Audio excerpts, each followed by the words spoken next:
Good day, ladies and gentlemen. Welcome to the Mindful Session. My name is Unisa, and as always, it's a pleasure to be with you. Today, I have someone very special with me. As always, I talk about her, and it gives me the greatest pleasure to be on this platform with her. Now, before we go into it, I just want to say welcome back to the Mindful Session. I know we've been away for a bit of time, but we're back. Every Saturday at 12:30, we are here. We're here to support you. We want you to know whatever it is that you're going through, it's okay. You're not alone. But without further ado, it gives me the greatest pleasure to welcome Miss Dogood, Dr. Ann Dogood. Hello, Ann. Hi, how you doing, Anisha? Oh, I'm blessed. I'm just happy to see another day, as I always say. Welcome to the Mindful Session again. Yeah, I know, second time. My goodness. You're on the roll. I know. I think you must like my face. That's what it is. I love the package, the face, the intelligence, the humor. Priceless. So, Ann, tell our wonderful viewers a little bit about yourself again, those that miss you on the previous show. And we will be putting out the flyers for this event, for this show, and which I will make sure I'll send to you. Okay. So my name's Dr. Anne, and I'm a psychologist who's been working in the field of health and well-being for around 30 years now. And I'm also a clinical hypnotherapist. I specialize in working with clients who have anxiety, trauma, and relationship issues. So often my clients come to me with issues to do with adverse childhood events.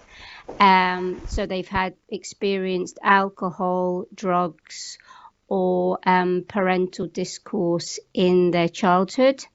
And now they've seen that that's impacting on how they function in their adult life, especially within their intimate relationships and relationships at work.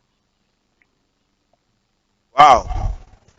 I can just imagine, because sometimes they say being a psychologist, one takes on so much because you hear all these different issues, problems that others are going through.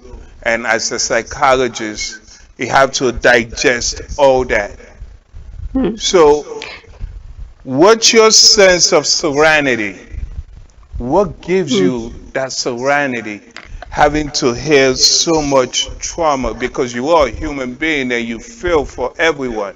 And me knowing you, you're quite empathetic. So you empathize, you sympathize with everyone, you show them this compassion.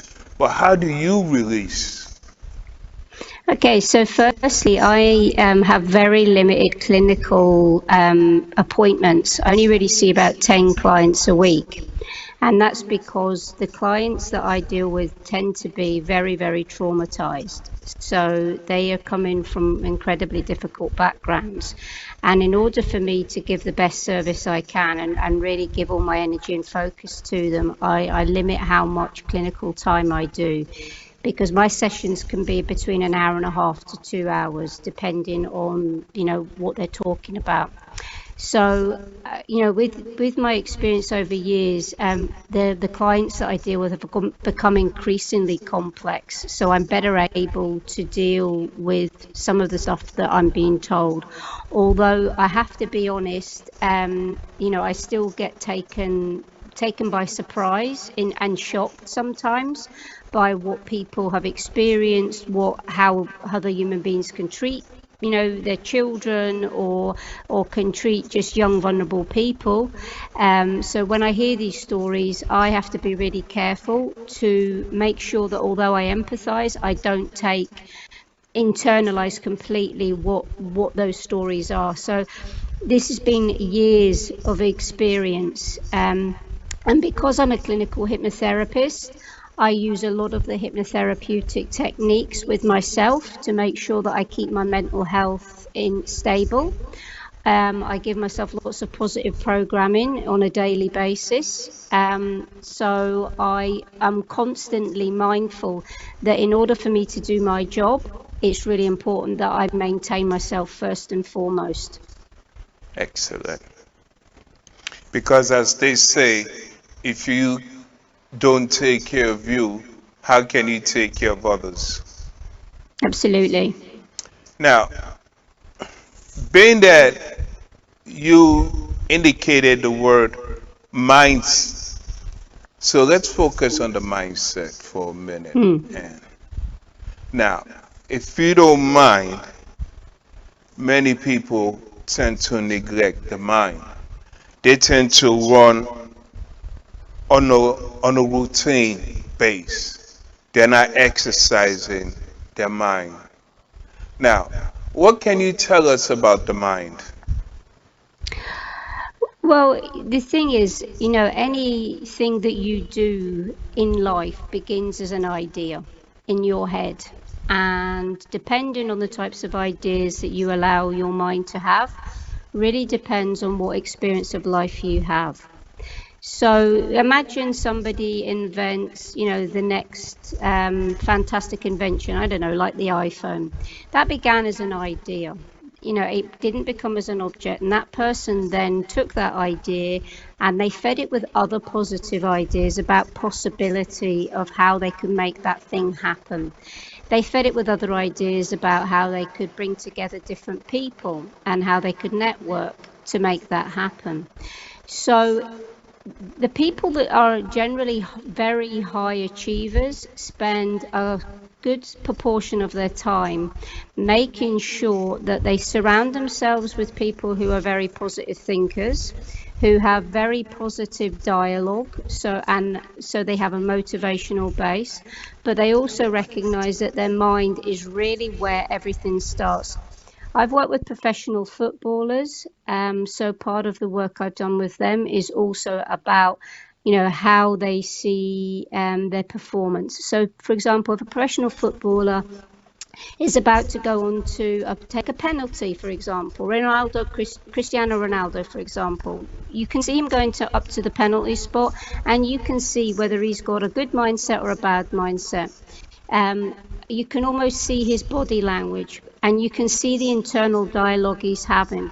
So every person who is walking this planet, no matter what your job is, no matter what stage of life you're at, if you can learn to practice and edit and modify and monitor the stuff that's in your head, then you're going to change your reality.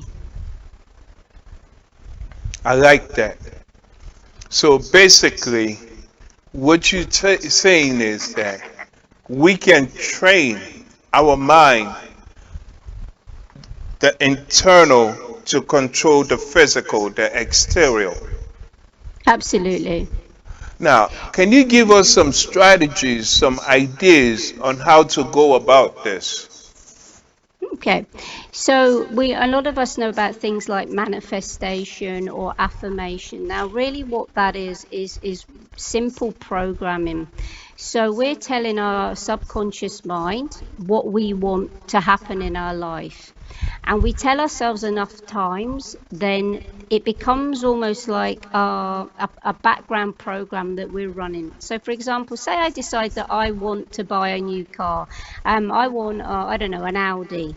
And I'm going to want a particular brand of Audi. And as soon as I decide that I want that Audi, that's what I've decided, I'm going to see them everywhere. Because now suddenly my mind is aware that that's what I want. So if we are very clear in the goals that we'd like, and I mean in terms of like what it feels like, what it smells like, what it touches, everything, not just, okay, I want to make $1 million, but we actually see the $1 million, then we can start to develop programs to get us to that place. And it's very important that the language we use when we're deciding of these types of goals is based in the present. So I am a good whole person. I am working to reach my goals. I am moving with purpose and direction and drive in my life. So we're talking to ourselves and we're telling ourselves that. We're very, very positive. So we don't use things like, I don't want to be fat. Okay, if I want to lose weight, I'm going to say, I am thin, I am slender, I see my body move with grace, because the unconscious mind doesn't understand negatives. So if I say, don't think about pink elephants, we all think about pink elephants. So we have to be very careful about how we talk to our subconscious. We have to keep the language fairly simple. So it doesn't matter what level of education you are, because their subconscious mind takes very simple ideas and runs with that. I am running in the park with purpose in order to be the fittest that I can be. I am reaching my fitness goals with every step that I take, with every deep breath that I inhale. Okay, so we're getting these pictures in our head, and it's got to be exciting. Because if I'm saying to myself, I'm running in the park and it's raining and it's cold and I don't want to be there, we're not going to reach our fitness goals that way. We have to do things that are kind of realistic and accurate. So we talk to ourselves and we say exactly what we could achieve. So there's no point in saying, I'm going to be happy every day. I'm going to be super organized every day, because the reality is that's not going to happen, okay? We can say, my mood is elated. I find myself lighter. I find myself doing difficult tasks with ease. That's a different way of speaking, because we still know that occasionally we're going to have, days where we're not functioning so well. And it's got to be about us. A lot of my clients come to me and they ask me, how can I change this other person? What do I need to do to change this other person? And it's not about that. It's really about, what am I doing to change me? Because when I change me, then the people around me will change. They start to modify their behavior in relationship to me. Excellent. See, I always say the mind is like the CPU, central processing unit, like a computer, like Google. You type something in, it will bring it to you. The mind, if you think about something, you believe in that something. It's like affirmations, and that's what you're saying. I feel as though a lot of people take a lot of things for granted, and the mind is one of the most precious tools that we have to utilize to our advantage. Now, Dr. Ann, I understand the reverse psychology aspect to what you're saying. Oh, I want to be fat, and thinking by me saying that it's going to be reversed, so I'm going to be skinny. Now, also, there's something that I need to understand, and a lot of parents out there need to understand, that tend to call their children. I bring this up because I'm a youth advocate, and a lot of my youths are struggling due to what their parents say to them. You're stupid. You're not going to be anything. And these children, their minds start taking that in. What would you say to any parent who's watching right now in reference to that? Well, first and foremost, all parents have bad days, and we all say things that we know we wish we hadn't said. But what we're looking at is good enough parent. We're looking at, that you're monitoring how you speak to your child 85%, 90% of the time. So, saying something like, you're stupid. Imagine yourself. Imagine somebody on the street comes up to you and says, you're stupid. How hurtful that is. Well, that's how your child feels.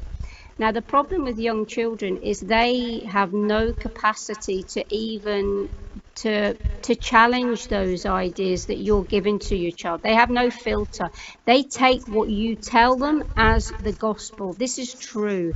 This is going straight into their basic programming, and now they're going to have that idea for the rest of their life. They're stupid. So imagine someone who's been told that all their life, how much more energy that it's going to take them to be successful in their life. When you compare them to, say, another child whose parents have told them, you're so bright, you're so wonderful, what a good boy, what a good girl, oh look, you've made a mistake, that's okay, let's try again. Now, you compare that to the other child who's been told you're stupid, you're dumb, you're a failure, you're rubbish, you're never going to amount to anything. Which of those children is more likely to succeed? And that's a no-brainer. That's without a doubt. Because one thing a lot of people fail to realize or understand is the fact that words impact not just the youths but adults as well.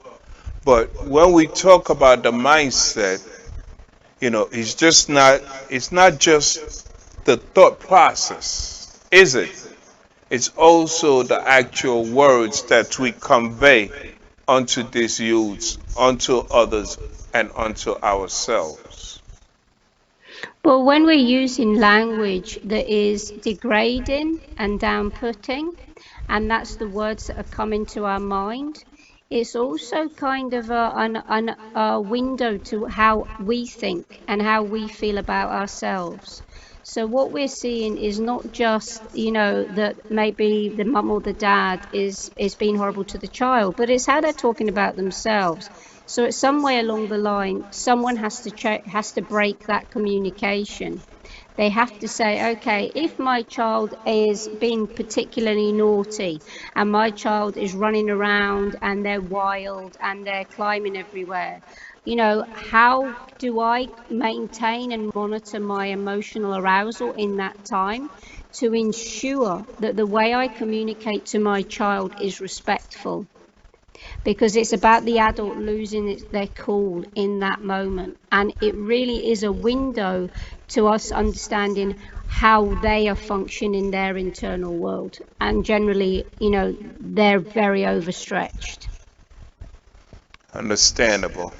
And that is why sometimes I say, when someone come at you in a negative manner, it's not you, it's frustration, it's a turmoil that they have within themselves that they're battling. So sometimes when someone says something that is of negativity, you do not have to feed into it.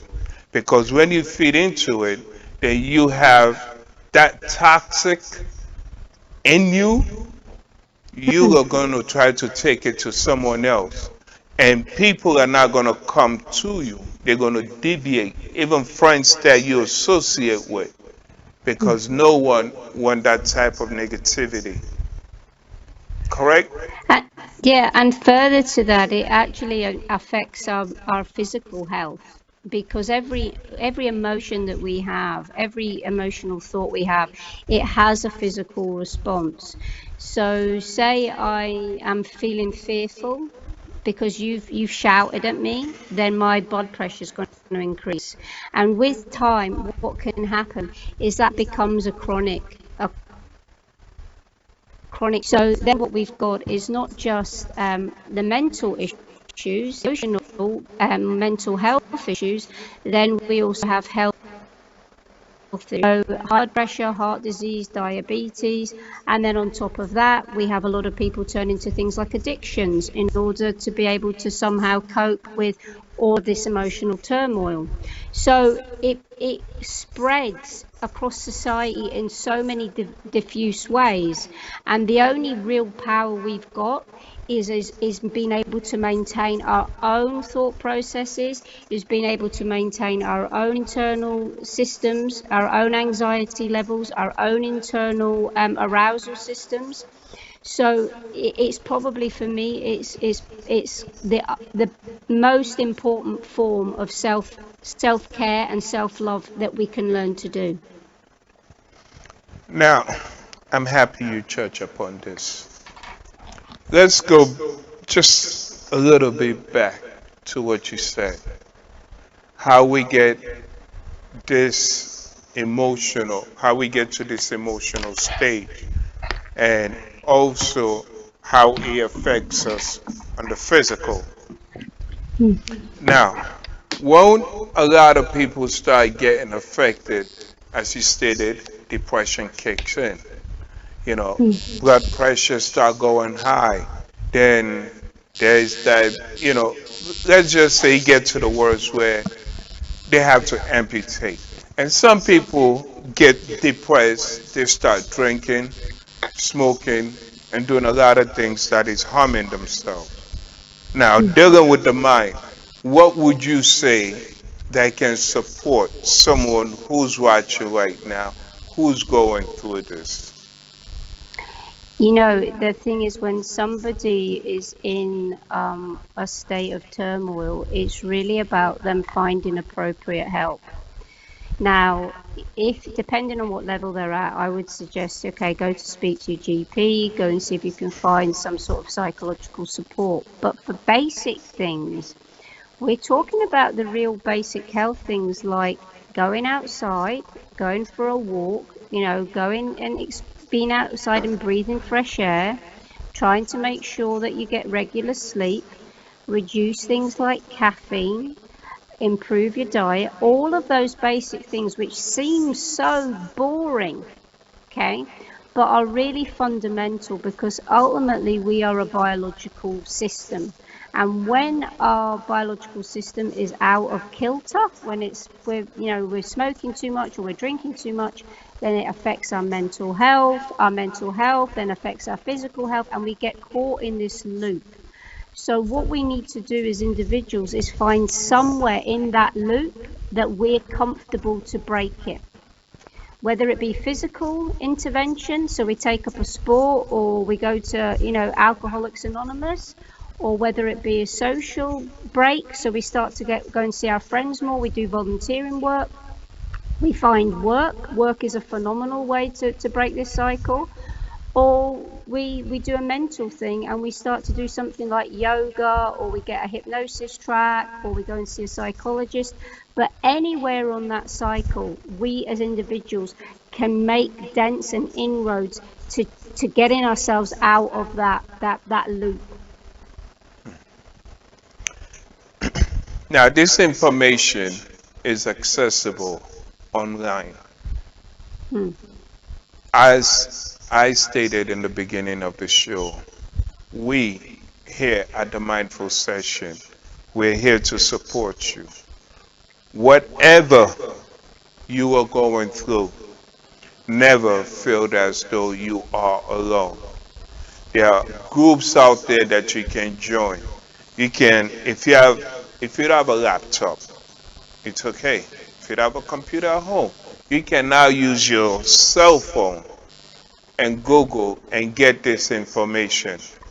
And there's some places you can call for support where you don't have to give your name. There are people out there, there are groups that you can attend to, and you don't have to give your name. Now, we are talking about the mindset. Now, there are so many elements onto this topic, but for now, we'll just keep it on the basics, because Dr. Ann is going to be on the show again. If there are any specific questions that you have for her, please put your questions down below or contact her. She will give you her information at the end of the show. Now, also, even though Dr. Ann, you might not meet with her physically, you can call. Technology has improved. She is accessible. Dr. N, is there anything you wanted to add on before we go on to what I want to ask? I just want to, emphasize what you've said for sure. People do not need to be alone. There are so many services out there for whatever the issue is, and there's bound to be someone who is in those services that you click with, someone that you feel you can build a good relationship with and be able to share whatever it is that you're struggling with.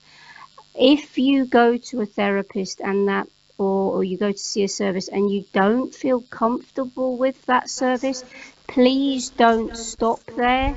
Go and find someone else, okay? Go and look for someone else, because you will find someone. It's not a case of you're going to meet, go and see the first person and it works. If it does, fantastic. If not, don't worry, it's not your fault. It's not about that. It's just about that sometimes there's not the perfect fit the first time round. So you keep looking until you find what you need. Thank you so much. Now, I need a favor from you, Dr. Ann.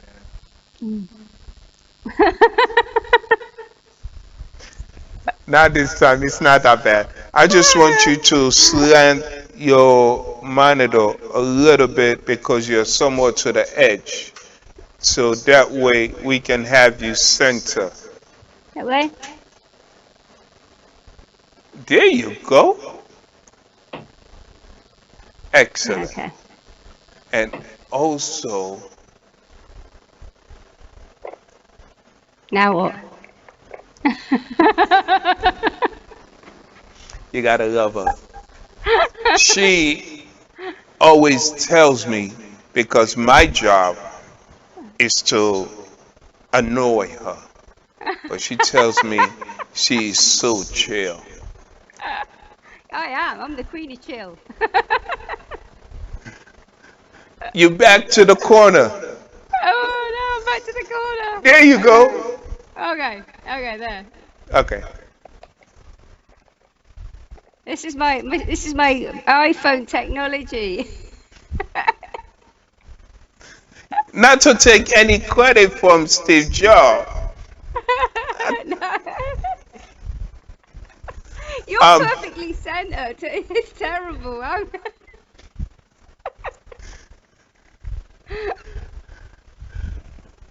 I don't want you to sit there and have to hold the phone. Oh, I know, but I'm using felt tip pens. That's being creative, ladies and gentlemen. That's the mindset at work. Utilizing the brain on ideas. Yeah, it's a bit It's of a fine. fail. It's fine. It's fine. Okay. Maybe. Now, Okay. we good? I think so, yeah. Ladies and gentlemen, I want us to always remember, the mind is like a child. You need to focus on what it is that you want to achieve. If you fall as a child, let's just say, when you started curling, you refused to stand up because every time you stood up, you fell. And that's how you started developing that resilience, isn't it, Dr. Ann? As to say, I want to walk, I want to stand. Please expand on that, because some people nowadays feel as though, well, they cannot do something. But if they had the resilience to ride a bicycle, fall down, get up, get back on the bicycle, or, as a child, they knew or they had to walk because mommy and daddy were there encouraging them, saying, you can do it. Oh, look, so proud of you. And they were able to excel. What is going on now? There's nothing in our life that we do the first time perfectly. There is absolutely nothing of value that we achieve in our life that we come out of the box a genius at. So everything involves repeat, repeat, repeat, and mainly it's getting it wrong.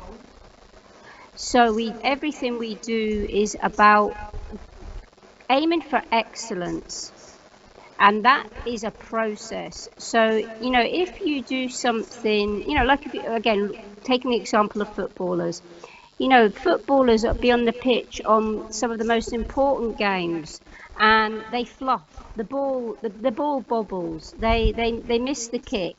They miss the penalty. Now, they don't run home and go to bed and put the cover over their head and say, I'm never playing football again.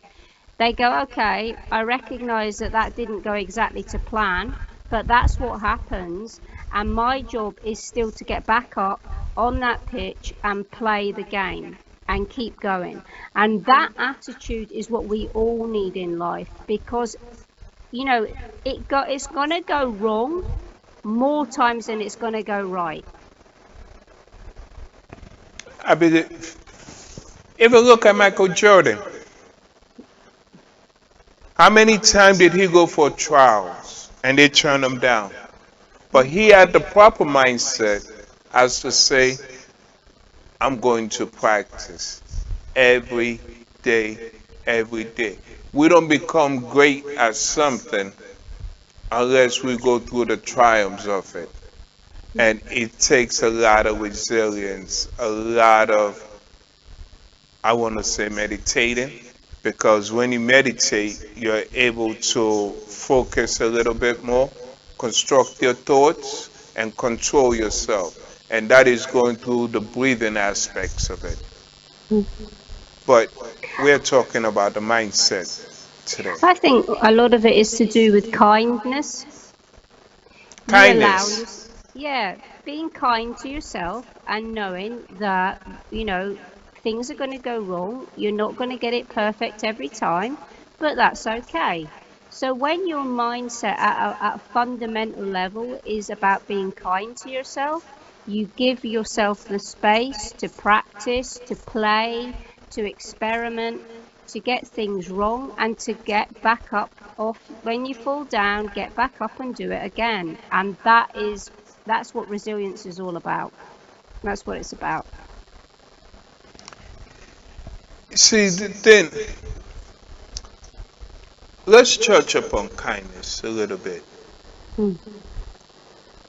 When you put all these negative thoughts, these drugs, tobacco, is that showing kindness to the mind? Or is that a form of destruction? Absolutely not. I mean, the thing is, if someone truly has self-love, then they're not going to be doing anything that is harmful to their bodies, to their minds. So, they'll give you many excuses of, I smoke because it relaxes me, I smoke because it helps me cope. But really what it is a symptom that they don't really respect and love themselves. And the same with alcohol. Now they may have really good emotional reasons of things that need to be dealt with in order to get to that place where they can truly love themselves. Because we can have somebody at far extreme who is exercising excessively. Now, on the outskirts, it looks like they are self-loving because they're really healthy, but actually what they're doing is they're pushing themselves to the far extreme. So that also isn't self-love. It's about having a balance between activity and rest. It's about having a balance to be able to listen to when your body says, I need to take time off, when I need to be able to have an activity that isn't quite as, motivational. So we go with the tides of our own internal selves, and that's the kindness part, that we're not whipping ourselves to be able to perform at 150%, because what happens is 150% eventually pushes us over the cliff. Let me just use me as an example, Dr. Ann. I was doing a show. I normally don't sleep. But now I have this consistency of saying, you have to go to bed. You have to go to bed. No later than 1 or 2 o'clock a.m. I'm in bed now. And I'm up by 6. But Mm, before, I'll be up till like 5, 6 in the morning. Go to bed. By 8 o'clock or 7:30, I'm up. mm, I one day sat here and literally my body gave up on me. mm, Imagine if I was driving. We can push the body but so much. And we can intoxicate the body but so much. There are things like kidney failure, things like stroke. There's so many things that can affect us. Now, I've spoken to a lot of CEOs, Dr. Ann, and please correct me if I'm wrong, because they always say, I will sleep when I die. What is that statement? What do, what do you get from that? Because we just keep going and going, trying to excel. But when you have an executive of a $250,000 or £250,000 business telling you this, what do you say to that? Well, professionally for me, I would be really concerned, because that's someone who is basically addicted to work. Are That's you saying I'm somebody. addicted to work, and Well, the thing is, here's the thing. Is many people will use different means to avoid emotional pain. They'll use different activities to avoid and run away from something that, if they feel that if they deal with it or face it head on, it's going to be so overwhelming that it's better to fill your time 24/7 so that those feelings don't come to them. And the thing is, when somebody's saying that I'll sleep when I die, what they're doing is they're making a very fundamental misunderstanding. The body and the mind are one thing. It's not a person sitting inside a body driving the bus. So what happens is, when someone has that model that I'm gonna whip this body into shape, I'm gonna whip this body to do what I want, eventually that body is going to turn around and it's going to go, I'm not doing this anymore, and they're going to have a heart attack, they're going to have a stroke, they're going to have something catastrophic. It's going to happen because the body is going to rebel, and because it has its own agenda. because I've heard you need to sleep. One day your body's gonna give up on you. And I promise you, I was one of those individuals that used to always say I will sleep when I die. When I sat here, I literally fell asleep. That was my waking call. Sometimes, yes, I try to say, okay, I've slept enough hours, but as you stated, sometimes we dig into work because of the harm, the pain that we are going through, and we are looking for a way not to feel that pain. Does that make sense? Absolutely, and the thing is, work is almost a socially acceptable form of avoidance.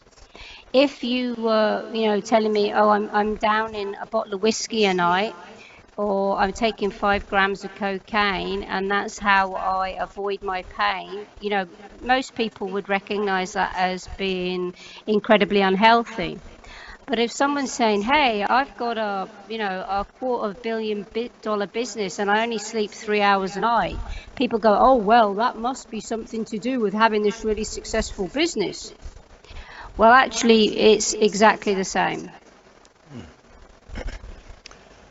Well, ladies and gentlemen, we are coming to an end to the show. Um, I want you to reach out to Dr. Ann. She's going to give you her details.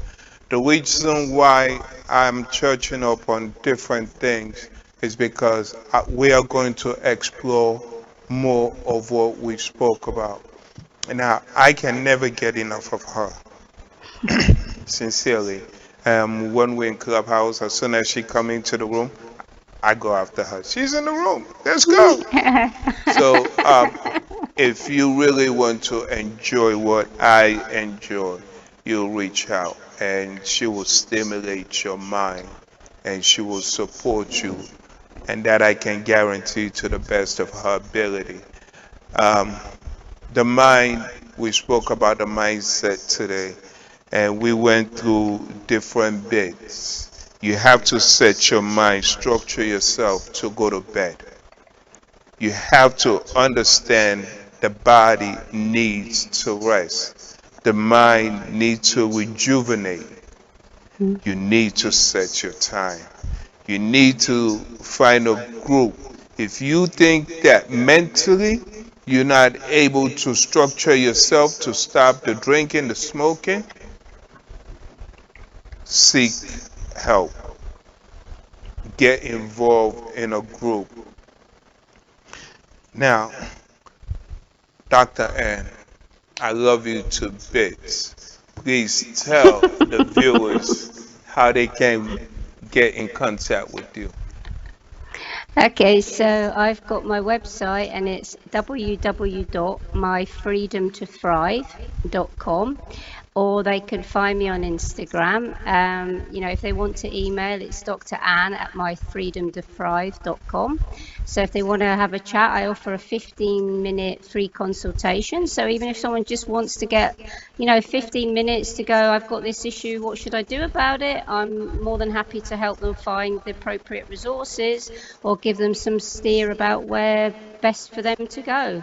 And obviously, if we've got someone who has got, significant trauma and feels that that's affecting their everyday life, then please get in touch and we'll see if we can work together.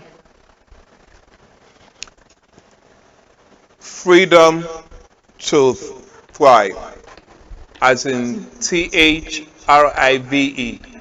That's it. Okay. Not surviving, thriving. Thriving, ING, no E. No, it is E.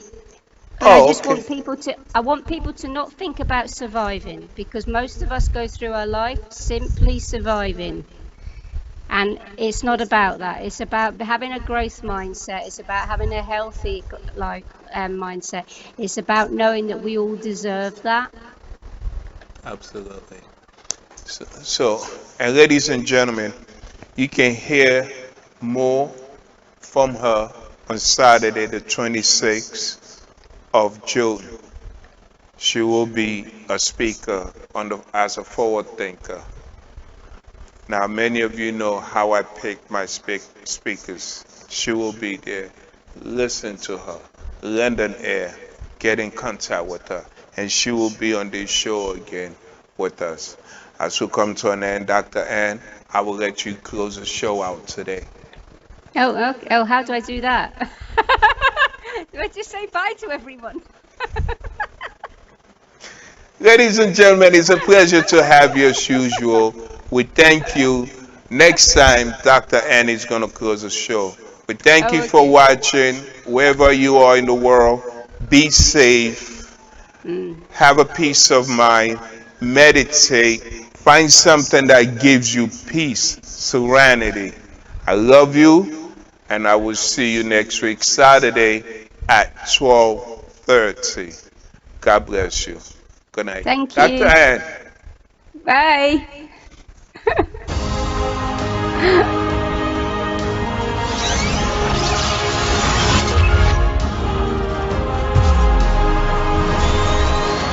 You are watching AMAZE TV.